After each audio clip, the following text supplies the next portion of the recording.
Hello guys, आप सब कैसे हो। आशा है कि आप सब ठीक ही होंगी। परीक्षा की तैयारी भी सब ठीक चल रही होगी। चलिए आइए परीक्षा में और अच्छे अंक लाने के लिए कुछ प्रश्नों का हल करते हैं। परीक्षा में बहुत ही अधिक समय होता है और समय के मुताबिक प्रश्न भी होता है। अगर प्रश्न को ध्यान से पढ़ा जाए, हल किया जाए तो आप अच्छे अंक ला सकते हैं। तो चलिए अच्छे अंक लाने के लिए कुछ प्रश्नों का हल करते हैं जो बहुत ही इम्पोर्टेंट है, जो परीक्षा में आने वाले हैं। हो सकता है कि ये परीक्षा में आ भी जाए या ऐसे प्रश्न अगर आ भी जाएंगे तो आप आसानी से हल कर सकते हैं। तो आइए सेक्शन ए मात्र 2 अंक के लिए कुछ प्रश्नों का हल हम लोग करते हैं। तो पहला प्रश्न है, बिंदुओं -5,7 तथा -1,3 के बीच की दूरी ज्ञात कीजिए। तो आइए हम लोग हल करते हैं। हल में सबसे पहले एक लाइन खींचते हैं और इसके 2 बिंदु है, एक ए और एक बी। ए का निर्देशांक है -5,7, बी का निर्देशांक है -1,3। अब इसके बीच की दूरी यानी ए और बी के बीच की दूरी ज्ञात करनी है। तो हम लोग जानते हैं, सबसे पहले लिख देंगे ए कोष्ठक में -5,7, बी कोष्ठक में हो जाएगा -1,3। दूरी, तो दूरी ए बी बराबर, दूरी का सूत्र हम लोग जानते हैं, होता है x2 - x1 का whole square plus y2 - y1 का होल स्क्वायर। तो ए बी बराबर √x2 - x1 का whole square plus y2 - y1 का होल स्क्वायर। x2 का मान आ जाएगा -1 माइनस x1 का मान आ जाएगा -5, तो ये हो जाएगा +5 का होल स्क्वायर प्लस y2 का मान है 3 माइनस y1 का मान है 7, इसका भी हो जाएगा होल स्क्वायर। अब बराबर √अंडर माइनस प्लस माइनस, तो 5 में से गया 4, तो हो जाएगा 4 का स्क्वायर 16 प्लस 3 माइनस 7, तो 7 में 3 चला जाएगा तो हो जाएगा -4 और -4 का स्क्वायर हो जाएगा 16, बराबर आ जाएगा √32, जिसको हम लोग तोड़ करके लिख सकते हैं 4√2। यही हो जाएगा इसका आंसर, अर्थात 2 बिंदु ए और बी के बीच की दूरी 4√2 होगा। दूसरा क्वेश्चन है, sin a बराबर 3/4 हो तो cos a और tan a का मान ज्ञात करें। तो सबसे पहले लिखेंगे sin a बराबर 3/4। तो sin a यानी sin थीटा बराबर हम लोग जानते हैं होता है P/H।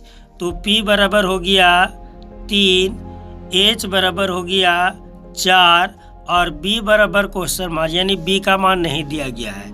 तो B बराबर सूत्र हो जाएगा √H² माइनस P²। तो H का मान दिया गया है 4, तो हो जाएगा 4 का स्क्वायर माइनस P का मान दिया गया है 3, तो हो जाएगा 3 का स्क्वायर। फिर हो जाएगा √4 का स्क्वायर हम लोग जानते हैं 16 माइनस 3 का स्क्वायर हो जाएगा 9, बराबर 16 में 9 जाएगा तो हो जाएगा √7, यानी B का मान निकल गया √7। अब हमें प्रश्न में कहता है cos A और tan A का मान ज्ञात करना है। तो लिखेंगे cos A बराबर, तो cos A बराबर सूत्र हो जाता है B/H। तो B का मान आया है √7 और H का मान है 4, यानी एक आंसर निकल गया। दूसरा tan A का मान ज्ञात करना है। तो tan A बराबर हो जाता है P/B। P का मान दिया गया है 3 और B का मान दिया गया है √7, यानी 3/√7 आंसर। यानी इतना आप सा हल करते हैं आपको 2 अंक बहुत ही आसानी से मिल जाएगा। तीसरा क्वेश्चन है मान ज्ञात कीजिए। तीसरा क्वेश्चन है मान ज्ञात कीजिए। 2 tan square 45 degree plus cos square 30 degree minus sin square 60 degree. देखिए इसका हल करने से पहले हमें कुछ मान याद रखना होगा। तो आइए हम लोग हल करते हैं। 2 tan square 45 degree plus cos square 30 degree minus sin square 60 degree. तो 2 गुने tan 45 डिग्री का मान होता है 1, तो हो जाएगा 1 का स्क्वायर प्लस cos 30 डिग्री का मान होता है √3/2, तो इसका whole square minus sin 60 degree का भी मान होता है √3/2, तो इसका भी हो जाएगा होल स्क्वायर। अब 2 1 का स्क्वायर 1 1 दूनी 2 प्लस √3 का स्क्वायर हो जाएगा 3 और 2 का स्क्वायर हो जाएगा 4 माइनस फिर √3 का स्क्वायर हो जाएगा 3 और 2 का स्क्वायर हो जाएगा 4। 3/4 और 3/4 कट जाएगा, तो इसका हो जाएगा 2 आंसर। देखिए बहुत ही आसान है, इतना हल कर देंगे और 2 अंक इस आसानी से आपको मिल जाएगा। चौथा प्रश्न है सिद्ध करें। cos 38 degree into cos 52 degree minus sin 38 degree into sin 52 degree बराबर 0। तो सबसे पहले हम लोग प्रश्न को ही लिख लेते हैं।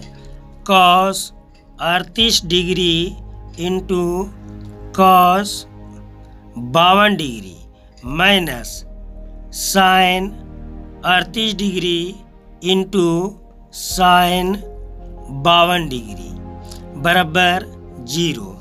तो cos 38 डिग्री के बदले हम लिख सकते हैं cos 90 डिग्री माइनस 52 डिग्री, क्योंकि 90 में 52 चला जाएगा तो बचेगा 38 इंटू cos 52 डिग्री के बदले लिख सकते हैं 90 डिग्री माइनस 38 डिग्री माइनस ये जैसे के तैसे रहने देते हैं sin 38 degree into sin 52 degree equal 0।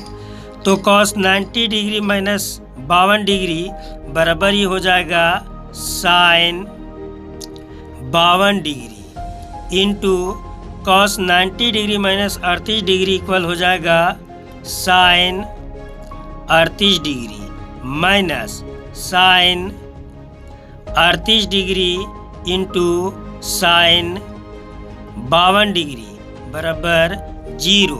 तो sin 52 degree into sin 38 degree में sin 38 degree into sin 52 degree चला जाएगा, तो हो जाएगा 0 बराबर 0। यानी ये प्रूव्ड हो गया PROVED। यानी इतना आप करते हैं और आपको 2 अंक आसानी से मिल जाएगा। Question number 5। त्रिज्या 7 सेंटीमीटर और ऊंचाई 5 सेंटीमीटर वाले लंबवृत्तीय बेलन का आयतन ज्ञात कीजिए। तो त्रिज्या दिया गया है R बराबर 7 सेंटीमीटर, ऊंचाई H बराबर हो जाएगा 5 सेंटीमीटर, लंबवृत्तीय बेलन का आयतन बराबर हो जाएगा पाई R स्क्वायर H। पाई का मान 22/7 गुने R का मान दिया गया 7, तो 7 गुने 7 और गुने H का मान है 5, तो 7 और 7 कट जाएगा, तो 22 गुने 7 बचे 35। 35 दूनी 70 के 0, 35 दूनी 70 और 7 77 सेंटीमीटर क्यूब। ये हो जाएगा इसका आंसर। छठा नंबर क्वेश्चन माध्य माध्यिका और बहुलक से है। माध्य माध्यिका तथा बहुलक के बीच संबंध ज्ञात कीजिए। तो माध्य माध्यिका और बहुलक के बीच संबंध का एक सूत्र होता है, तो इसका आंसर हो जाएगा 3 माध्यिका बराबर बहुलक प्लस टू माध्य। तो ये संबंध हो गया। अगर इस सूत्र पर कोई प्रश्न आता है तो इसका भी हल होगा। देखिए इसका प्रश्न कैसे बनता है। यदि बहुलक 8 है और माध्य 12 है तो माध्यिका ज्ञात करें।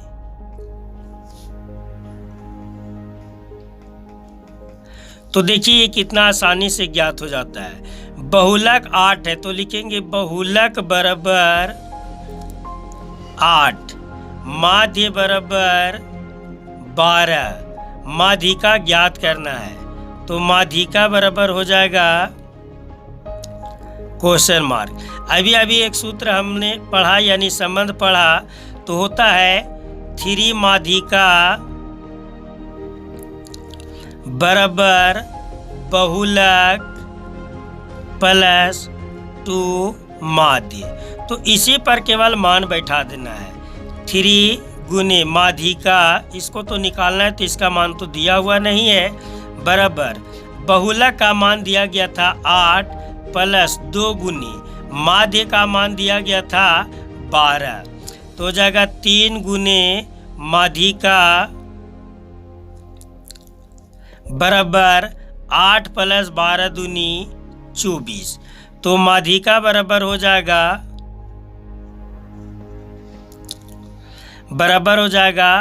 8 प्लस 24 और बटा हो जाएगा 3।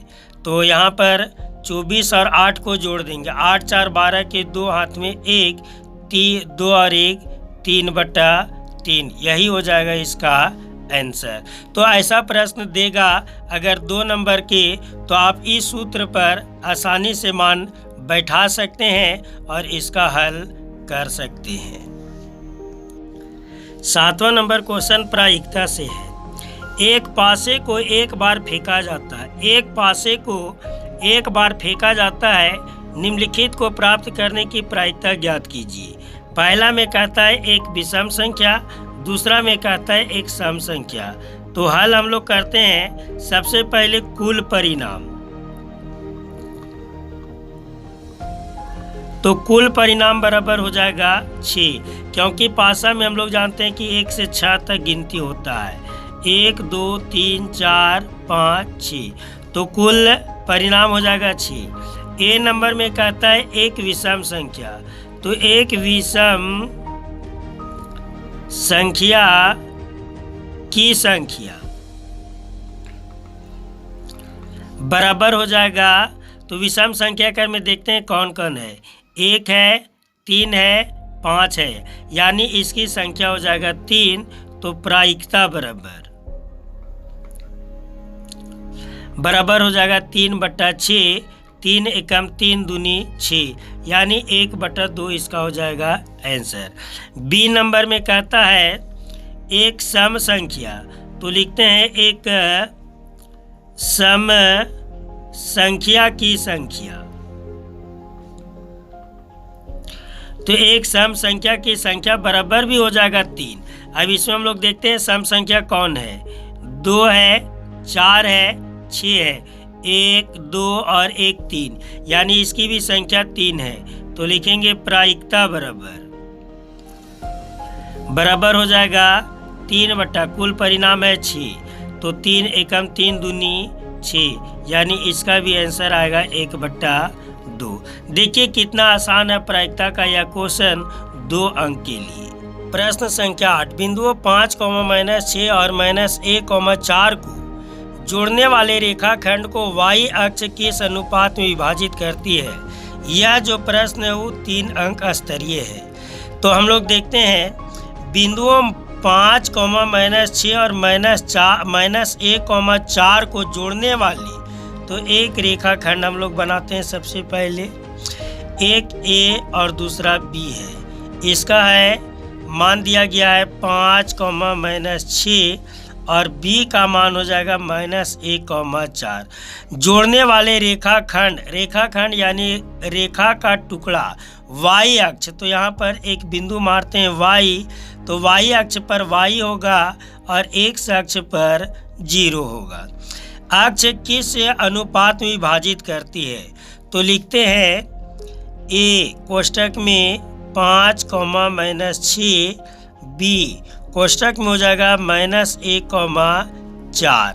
अब लिखेंगे रेखाखंड AB को, रेखाखंड AB को बिंदु Y या बिंदु P कर देते हैं। बिंदु P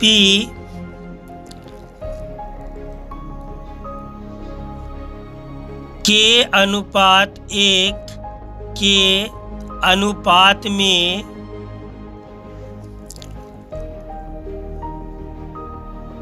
अनुपात में विभाजित करती है।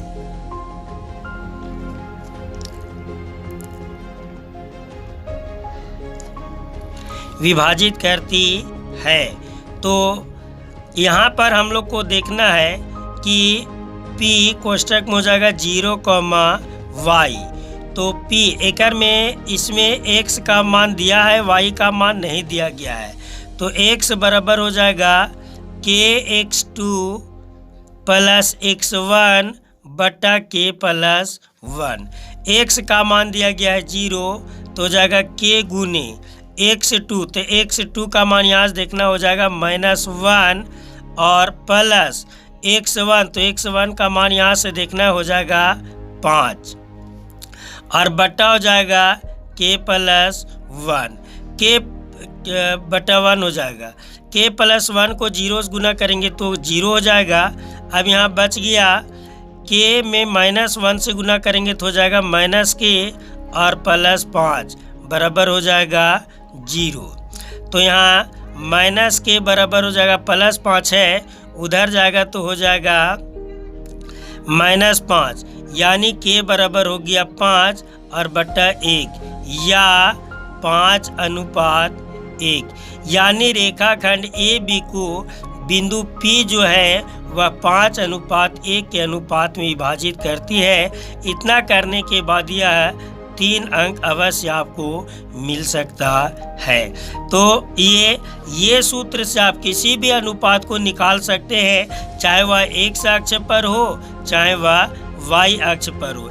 x अक्ष पर हो तो x का मान x रहेगा तो y का मान 0 हो जाएगा, और y अक्ष पर रहेगा तो y अक्ष पर y रहेगा और x अक्ष पर 0 हो जाएगा। इससे आप किसी भी मान को निकाल सकते हैं। प्रश्न संख्या 9, उस त्रिभुज का क्षेत्रफल ज्ञात कीजिए जिसके शीर्ष A 5,2, B 4,7 और C 7,-4 है। तो सबसे पहले एक त्रिभुज हम लोग बनाते हैं। A B C, इसमें इसका मान लिख देते हैं। A का मान हो जाएगा 5,2, तो यहाँ लिख देते हैं 5,2। B का मान हो जाएगा 4,7 और C का मान हो जाएगा 7,-4। ये हो जाएगा x1, ये हो जाएगा x2 और ये हो जाएगा x3। ये हो जाएगा y1, ये हो जाएगा y2 और ये हो जाएगा y3। अब हम लोग हल करते हैं तो सबसे पहले A, B और C का मान लिख देते हैं।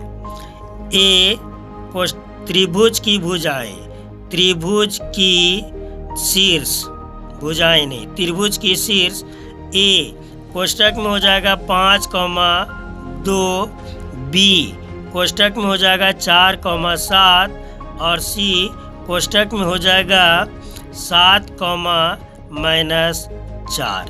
अब हम लोग लिखेंगे त्रिभुज का क्षेत्रफल बराबर त्रिभुज, तो त्रिभुज का नाम है ABC। त्रिभुज ABC का क्षेत्रफल बराबर, तो देखिए सबसे पहले हमें त्रिभुज का क्षेत्रफल याद रखना होगा। अगर नहीं याद है तो कोई भी प्रश्न का हल आप नहीं कर सकते हैं। तो त्रिभुज का क्षेत्रफल बराबर होता है 1/2 बड़ा कोष्टक x1 into y2 minus y3 into फिर हो जाता है प्लस x2 कोष्टक में हो जाएगा y3 minus y1 plus x3 कोष्टक में हो जाता है y1 माइनस y2। ये इसका सूत्र है। इस पर मान बैठाएंगे, हल करेंगे, अवश्य आएगा। तो चलिए हम लोग मान भी बैठाते हैं। 1/2 x1, तो x1 का मान यहाँ से हम लोग को देखना है 5 इंटू y2, तो y2 का मान यहाँ से देखना है 7 माइनस y3, तो y3 का मान है -4, तो -4 है तो यहाँ हो जाएगा +4 प्लस x2 का मान है 4, तो लिखेंगे 4, फिर y3 का मान है -4 और माइनस y1 का मान है यहाँ पर 2, तब यहाँ हो जाएगा 2 प्लस x3 का मान है 7 कोष्टक में y1 माइनस y2, y1 का मान है 2 और माइनस y2 का मान है 7। तब मान तो अब यहाँ बैठ गया, अब केवल हल करना है। 1/2 7 4 जोड़ेंगे तो हो जाएगा 11 25 हो जाएगा 55 प्लस -4 और -2, तो माइनस प्लस 4 और 2 6 चौके हो जाएगा 24, तो ये हो जाएगा -24 और 7 में से 2 गया तो बचेगा -5, -5 में 7 से गुना कर देंगे तो 7 5 हो जाएगा -35, तब हो जाएगा 1/2 गुने, तो कोष्टक के अंदर हो जाएगा आपका माइनस हो जाएगा प्लस, तो हो जाएगा 55 माइनस 5 4 9 और 3 और 2 5, तो बराबर बच जाएगा 1/2 और गुने 9 में 5 गया तो हो जाएगा 4, 5 में 5 तो यानी -4, ये कट जाएगा तो हो जाएगा -2, तो इसका -2 वर्ग मात्रक। लेकिन आपको ध्यान देना है कि -2 वर्ग मात्रक नहीं, क्षेत्रफल कभी भी माइनस में नहीं होता है, तो यहाँ लिख देना है क्षेत्रफल ऋणात्मक नहीं होता है, अतः त्रिभुज का क्षेत्रफल बराबर हो जाएगा 2 वर्ग मात्रक। आंसर।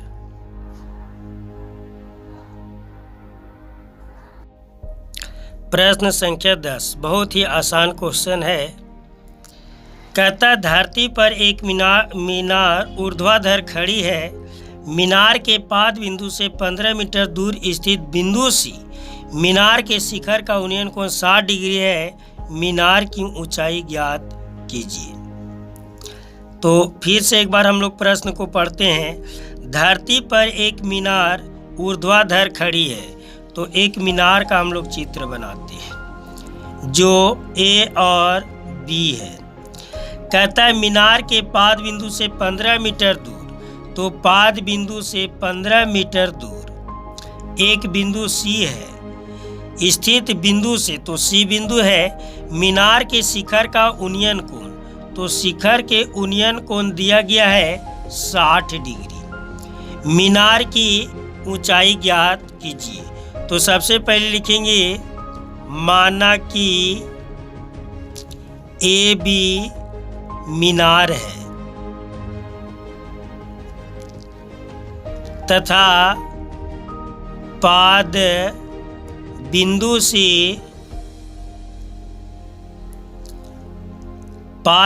सी से मीनार के शिखर का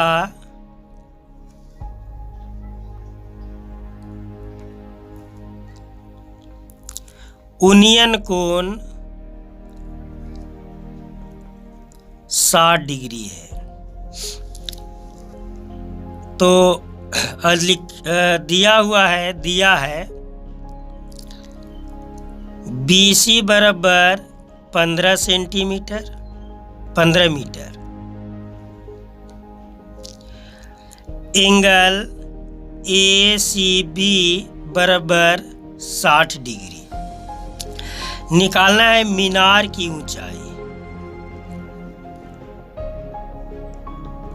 तो मीनार को हम लोग माने थे AB, तो मीनार की ऊंचाई AB बराबर हो जाएगा क्वेश्चन मार्क।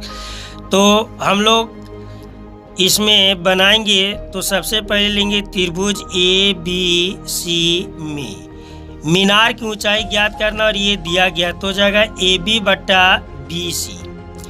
तो AB बट्टा BC बराबर हो जाएगा tan थीटा, यानी ये होता है P और ये P बट्टा B होता है वो tan थीटा का होता है। तो AB का मान नहीं दिया गया है, BC का मान दिया गया है 15 बराबर tan हो जाएगा 60 डिग्री। तो AB बट्टा 15 बराबर,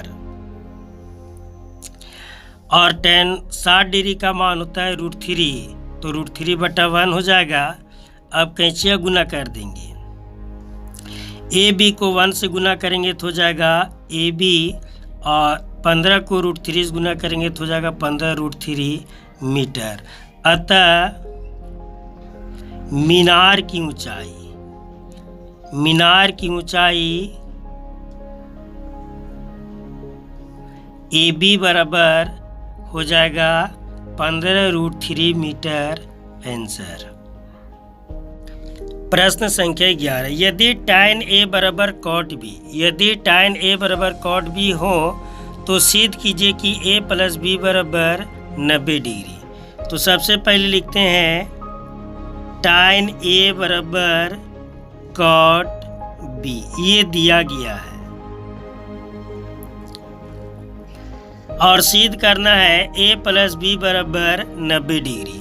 तो हम लोग लिखते हैं पुनः tan A बराबर cot B। tan A का एक सूत्र होता है cot 90 डिग्री माइनस A बराबर हो जाएगा cot B। तो cot और ये cot कट जाएगा तो हो जाएगा 90 डिग्री माइनस A बराबर हो जाएगा B। तो कटेगा कैसे, तो ये गुना में इधर आएगा तो भागा में तब भी कट जाएगा। तो यहाँ हो जाएगा A इधर माइनस में उधर चला जाएगा तो हो जाएगा प्लस में, तो A और प्लस B बराबर बच जाएगा 90 डिग्री प्रूव्ड।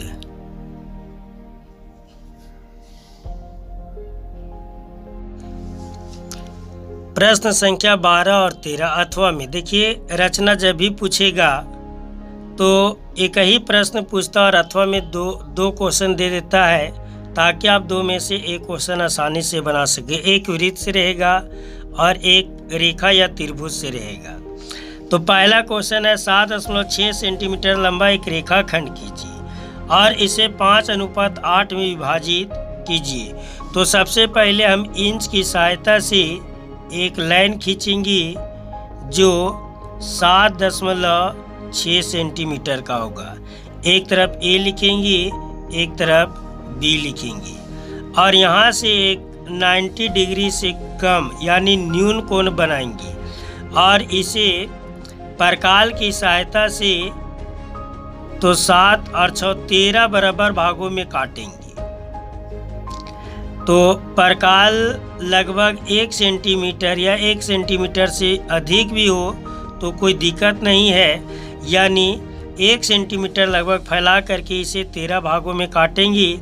लिखेंगे A1, A2, A3, A4, A5, A6, A7, A8, A9, A10, ये चलते चला जाएगा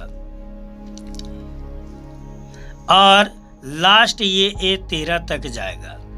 अब यहाँ से सबसे पहले B से आपको मिला देना है, इंच की सहायता से B से आपको मिला देना है। इसके बाद क्या करना है, परकाल को लगभग 1 या 1.5 सेंटीमीटर फैला करके यहाँ से एक चाप आपको काट देना है।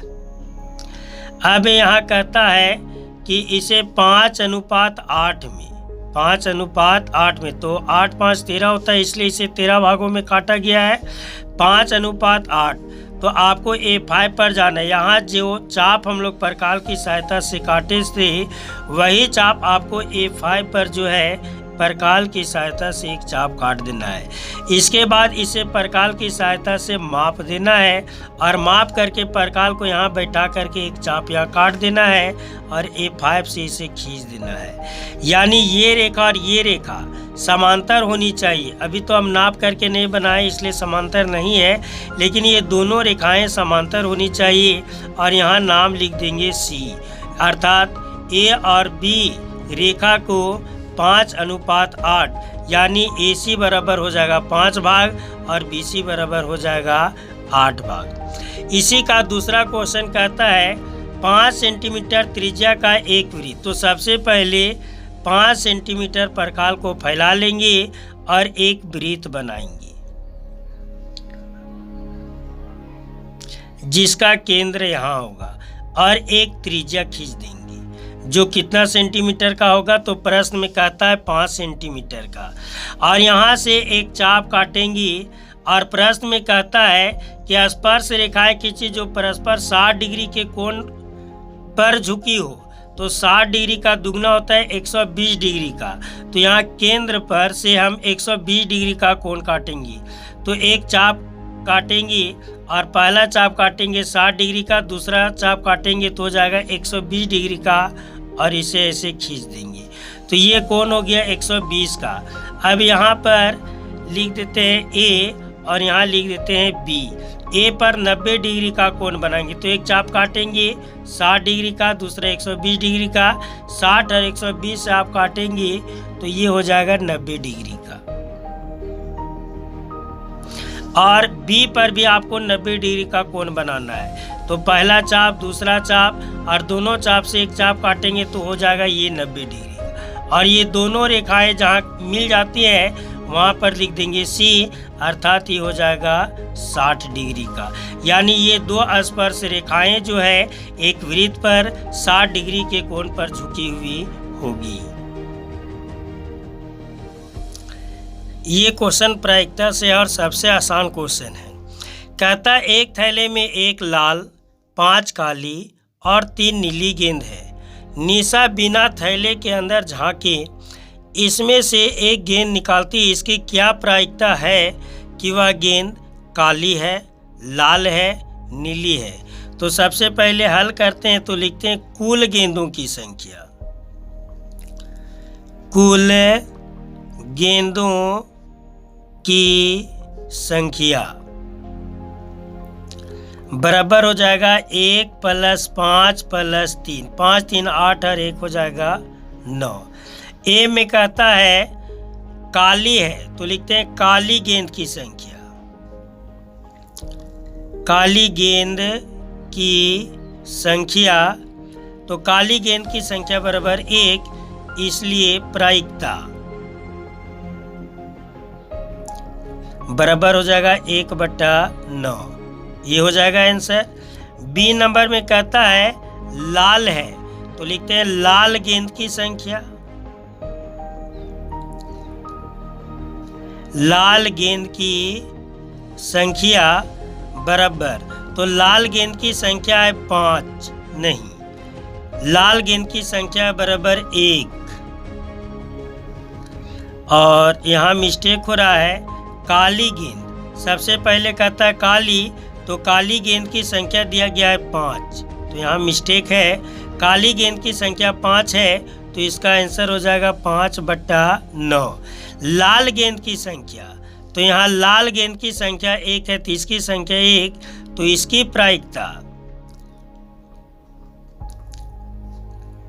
प्रायिकता बराबर हो जाएगा 1/9। ये इसका आंसर होगा। सी नंबर कहता है नीली, तो लिखेंगे नीली गेंद की संख्या।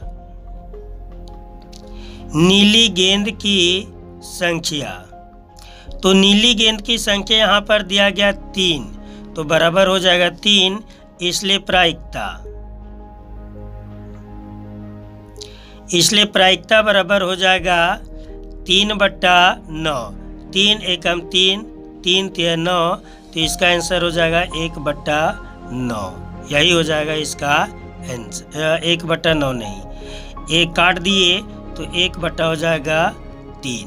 प्रश्न संख्या 15 जो 5 अंक स्तरीय है, इसके लिए आपको 5 अंक मिलेंगे।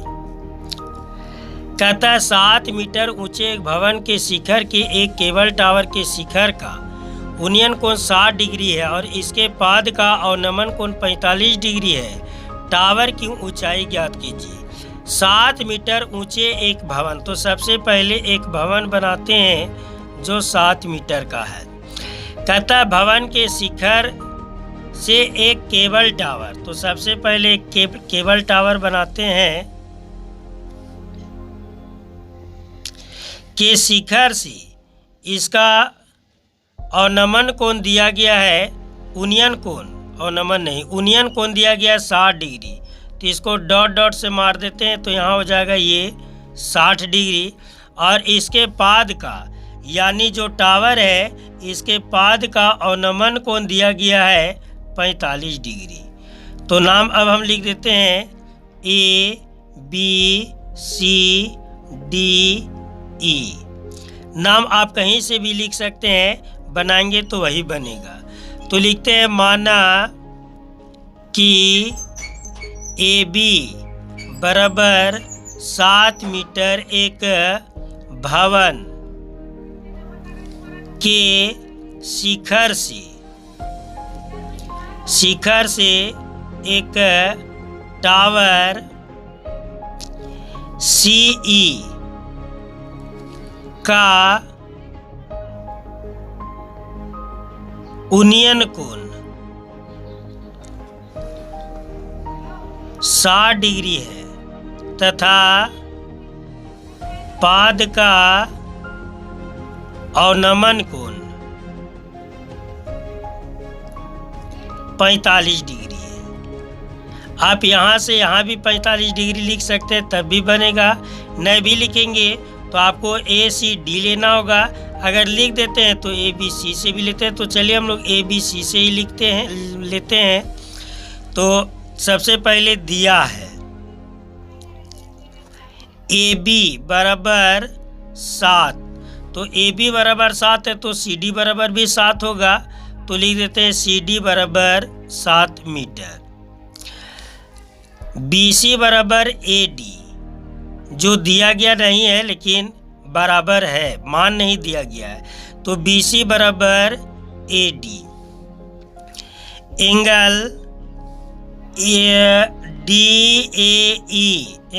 DAE बराबर हो जाएगा 60 डिग्री। एंगल CAD बराबर एंगल ACB बराबर हो जाएगा 45 डिग्री। और निकालना है टावर की ऊंचाई।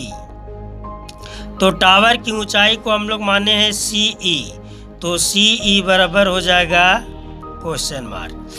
तो लिखते हैं सबसे पहले त्रिभुज ABC में, तो ABC में AB बट्टा हो जाएगा BC। AB मान दिया गया है, BC का पहले मान निकालेंगे तब ये मान निकल जाएगा। तो AB बटा BC यानी P बटा B यानी हो जाएगा tan थीटा। तो AB का मान दिया गया है, BC का मान नहीं है और tan हो जाएगा 45 डिग्री। तो 7 बटा BC बराबर 1, तो BC बराबर 7 सेंटीमीटर, यानी BC का मान आ गया 7 मीटर। तो ये 7 मीटर आया तो ये भी हो जाएगा 7 मीटर। तो हम लोग यहाँ लिख सकते हैं BC बराबर AD बराबर 7 मीटर। अब त्रिभुज ADE में, त्रिभुज ADE में अब हम लोग चित्र में देखते हैं तो इसकी ऊंचाई दिया गया है DE और आधार है AD, तो लिखेंगे DE बटा AD। तो हम लोग लिखते हैं DE बटा AD बराबर tan थीटा, क्योंकि P बटा B होता है। तो DE का मान नहीं दिया है, तो DE बटा AD, तो AD का मान यहीं पर देखिए 7 मीटर दिया गया है, तो 7 बराबर tan हो जाएगा 60 डिग्री। DE बटा 7 बराबर tan 60 डिग्री का मान होता है √3 बटा 1 हो जाएगा। DE को 1 से गुना करेंगे तो DE और बराबर 7 को √3 से गुना करेंगे तो 7 √3 मीटर। अब लिखेंगे टावर की ऊंचाई। टावर की ऊंचाई, तो टावर की ऊंचाई को हम लोग माने थे CE, जो ऊपर में लिखा हुआ है यहाँ पर देख लीजिए। टावर की ऊंचाई CE बराबर क्वेश्चन मार्क, तो CE बराबर लिखेंगे। तो एक बार फिर चित्र में ध्यान देते हैं, CE के बीच में एक बिंदु D है, तो इसको हम लोग लिख सकते हैं DE प्लस DC। तो यहाँ पर हम लोग लिखेंगे टावर की ऊंचाई CE बराबर DE प्लस DC। तो DE का मान आया था 7 √3 जो सामने है, और DC का मान आया था 7। तो यहाँ 7 को हम कॉमन ले लेंगे तो हो जाएगा √3 प्लस 1 मीटर, यानी टावर की ऊंचाई √3 प्लस 1 मीटर आंसर। इतना आप बना देते हैं तो 5 अंक आपका फिक्स हो जाता है, इसको कोई नहीं काटेगा। प्रश्न संख्या 16, ये भी 5 अंक का है और बहुत ही आसानी से प्रश्न को पढ़िए, समझिए और बनाइए। एक खिलौने की त्रिज्या 3.5 सेंटीमीटर वाले एक शंकु के आकार का है। तो सबसे पहले एक शंकु हम लोग बनाते हैं।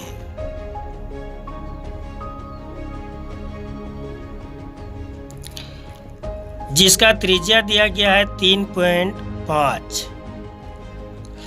कहता है जो उसी त्रिज्या वाले अर्धगोले पर अर्ध्यारोपित है। तो एक अर्धगोला भी बना देते हैं,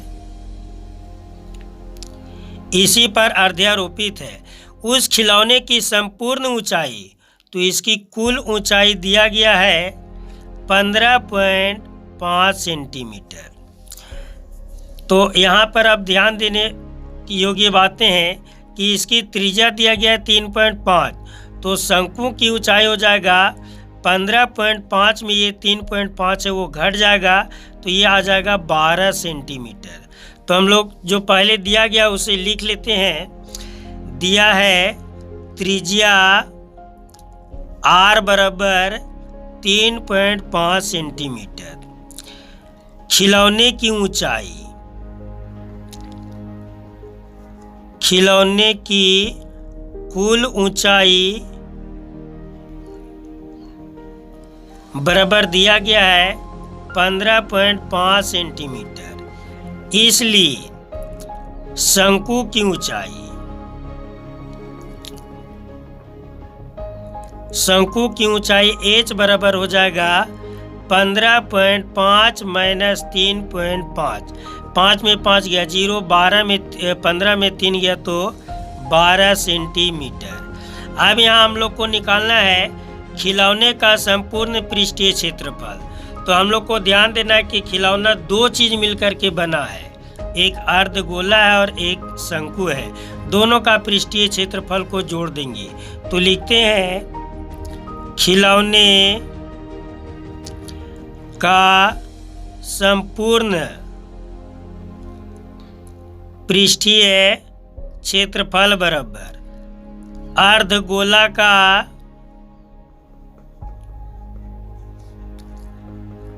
पृष्ठीय क्षेत्रफल और प्लस हो जाएगा शंकु का पृष्ठीय क्षेत्रफल। तो अर्धगोला का पृष्ठीय क्षेत्रफल का सूत्र होता है 2πr² और शंकु का पृष्ठीय क्षेत्रफल का सूत्र होता है पाई। इसका पृष्ठीय क्षेत्रफल का सूत्र होता है पाई आर एल। अब इसमें हम लोग पाई को कॉमन ले लेंगे, आर को कॉमन ले लेंगे तो बच जाएगा 2r प्लस पाई निकल गया, आर निकल गया तो बच गया एल। तो हम लोग सबसे पहले कि इसकी तिर्यक ऊंचाई हमें मालूम नहीं है तो हमें पहले तिर्यक ऊंचाई ज्ञात करना होगा। तो खिलौने का संपूर्ण पृष्ठीय क्षेत्रफल के ऊपर हम लिखेंगे तिर्यक ऊंचाई एल बराबर। तो हम साइड में बना देते हैं तिर्यक ऊंचाई एल बराबर हो जाएगा √h² प्लस r स्क्वायर। तो h का मान यहाँ आया था 12 का स्क्वायर, तो 12 आया था 12 का स्क्वायर प्लस 3.5 का स्क्वायर। तो 12 का स्क्वायर हो जाएगा 144 प्लस 3.5 का स्क्वायर। तो 35 को 35 से हम लोग गुना कर देते हैं। 5 पचे 25 के 5 हाथ में 2, 5 तिया 15 और 2 17, 5 तिया 15 के 5 हाथ में 1, 3 तिया 9 और 1 10, यानी 5 7 5 12 के 2 हाथ में 1 1 1 2 और 1, यानी 12.25। अब यहाँ इसको जोड़ देंगे तो 25 जैसे कि तैसे हो जाएगा। 4 और 2 6, 4 1 5 और 1, यानी इसका वर्गमूल हो जाएगा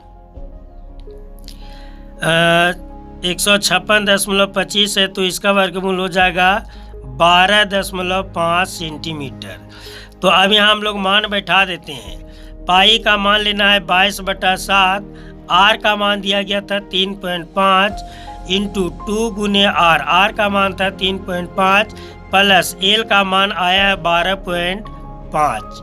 ये आपको जो है इतना निकाल देना होगा खिलौने का संपूर्ण पृष्ठीय क्षेत्रफल के ऊपर ही। अब यहाँ हम लोग काटते हैं 7 पचे 35 तो 0.5 हो जाएगा। 22 पचे 110 तो 11.0 हो जाएगा। 35 दूनी 70 यानी 7.0 होगा प्लस 12.5। अभी हो जाएगा 11 गुने 5 जैसे कि तैसे और 12 7 हो जाएगा 19। अब इसको हम लोग गुना कर देते हैं। 11 पचे 55 के 5 हाथ में 5, 11 9 99 और 5 104 के 4 हाथ में हो जाएगा 10, 11 के हम 11 और 10 21, यानी 214.5 सेंटीमीटर स्क्वायर इसका होगा आंसर। अगर इतना बना देते हैं तो 5 अंक आपका फिक्स हो जाएगा, ये आपको कोई नहीं काटेगा। प्रश्न संख्या 17 ये भी 5 अंक के लिए बनाया गया है। एक ठोस अर्धगोले पर खड़े एक शंकु के है। एक ठोस अर्धगोले पर, तो सबसे पहले एक अर्धगोला बनाते हैं। कहता है एक शंकु क्या खड़े एक शंकु के आकार के है, तो इस पर एक शंकु बना देते हैं।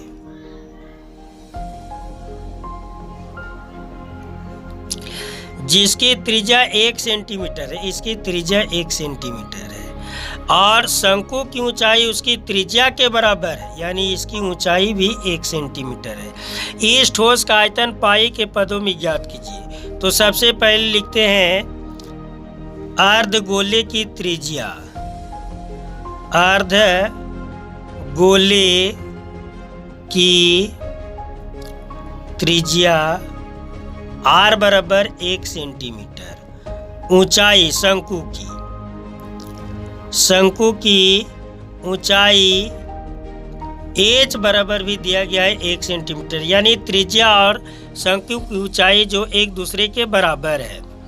अब हम लोग यहाँ देखेंगे कि ये चित्र जो बना है वो 2 चीज मिलकर के बना है, एक शंकु और एक अर्धगोला। अब कहता है पाई के पदों में इसका आयतन ज्ञात कीजिए। तो सबसे पहले हम लोग लिखते हैं ठोस का आयतन।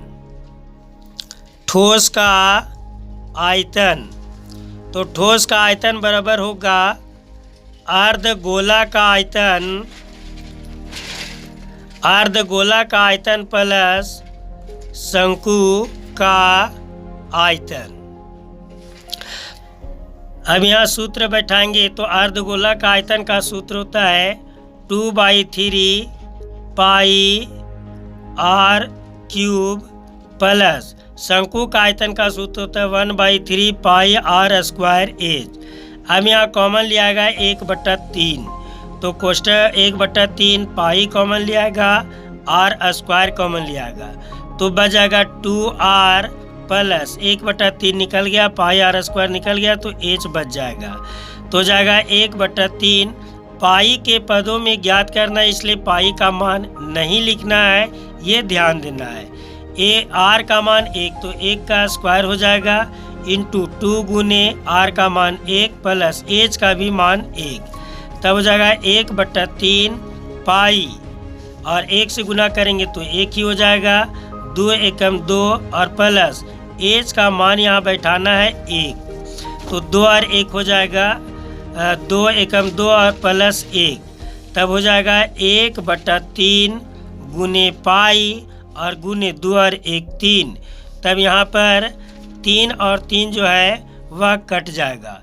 फिर से एक बार देख लेते हैं, 1/3 गुने पाई, 1 से गुना करेंगे तो पाई ही रहेगा, अब 2 एकम 2 और प्लस हो जाएगा 1, 1/3 गुने पाई और गुने 2 प्लस 1 तो हो जाएगा 3, 3 और 3 कट जाएगा, तो इसका हो जाएगा पाई सेंटीमीटर क्यूब आंसर।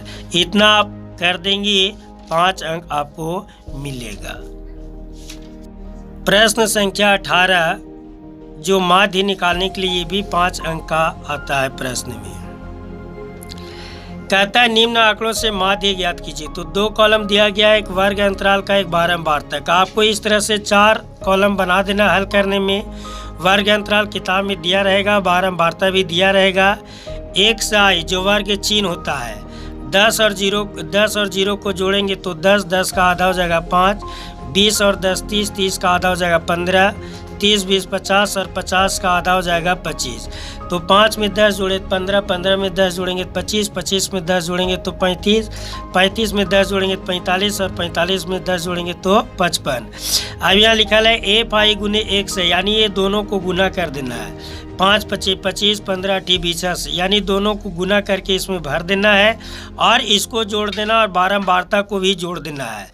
अब माध्य बराबर, तो माध्य 1 से डैश बराबर होता है सिग्मा ए फाई गुने 1 आई और बटा सिग्मा ए फाई। तो सिग्मा ए फाई गुने 1 आई का योग आया है 1190 और बटा सिग्मा ए फाई का मान आया है 40। तो यहाँ पर लिख देंगे 40, 1 0 से 1 0 काट देंगे, 4 दूनी 8, तो 8 3 11, 3 बचा, 3 पर 9 39, तो 9 चौक हो जाएगा 36 दशमलव, फिर 3 बचेगा 30 हो जाएगा, 7 चौक 28 और 4 पचे 20, यानी कट करके आ जाएगा 29.75, यही हो जाएगा इसका आंसर। क्वेश्चन नंबर 19, निम्न आंकड़ों की माध्यिका क्या ज्ञात कीजिए। अगर माध्यिका ज्ञात करने के लिए जान जाते हैं तो 5 नंबर आपका फिक्स हो जाता है। तो माध्यिका ज्ञात करने के लिए क्वेश्चन में वर्ग अंतराल और बारंबारता दिया हुआ है। आपको हल करने समय 3 कॉलम बनाना है, जिसमें तीन कॉलम बनाना है, एक वर्ग अंतराल का, एक बारंबारता जो किताब में दिया, और तीसरा संचयी बारंबारता। संचयी बारंबारता निकालने का सिस्टम है, बारंबारता में जैसे 2 दिया गया है तो 2 लिख देना है, 2 3 5 लिखना है, 7 5 12 लिखना है, 12 6 18 लिखना है, 18 6 24 लिखना है, 24 6 30 लिखना है, और बारंबारता जोड़ करके भी 30 आना चाहिए। माध्यिका निकालने के लिए सबसे पहले n/2 निकाला जाता है जो 15 है, यानी 30/2 काटेंगे तो 15। अब माध्यिका का परिभाषा होता है कि माध्यिका वर्ग जिसकी संचयी बारंबारता n/2 से अधिकतम और निकटतम, तो n/2 15 है, 15 से अधिकतम 18 है और निकटतम भी 18 है, तो ये हो गया माध्यक वर्ग। माध्यक वर्ग हो गया। तो L माध्यक वर्ग का सूत्र होता है L + n/2 - CF/F × H। तो सबका मान पहले लिख लेते हैं। L माध्यक वर्ग की निम्न सीमा होती है तो 55 हो जाएगा। CF माध्यक वर्ग की ठीक पहले की संचयी बारंबारता, तो माध्यक वर्ग के ठीक पहले की वर्ग की संचयी बारंबारता 12 है, तो सी एफ बराबर 12 हो गया। उसके बाद एफ बारंबारता, तो माध्यिका वर्ग की बारंबारता 6 है, तो एफ बराबर 6 हो गया। और एच यानी लंबाई, तो 70 में 55 घटा देंगे तो 15 हो जाएगा। माध्यिका बराबर L plus N by 2 minus C F by H, F into H हो जाता है। तो एल का मान 55 था, एन बाई 2 का मान 15, सी एफ का मान 12 बाई एफ, एफ का मान 6 और एच का मान 15। 55 जैसे के तैसे, 15 में 12 गया तो 3 और बट्टा हो जाएगा 6। तो इसको हम लोग काट दिए, 2 तिया 6 और 5 तिया 15, 2 तिया 6, 5 तिया 15।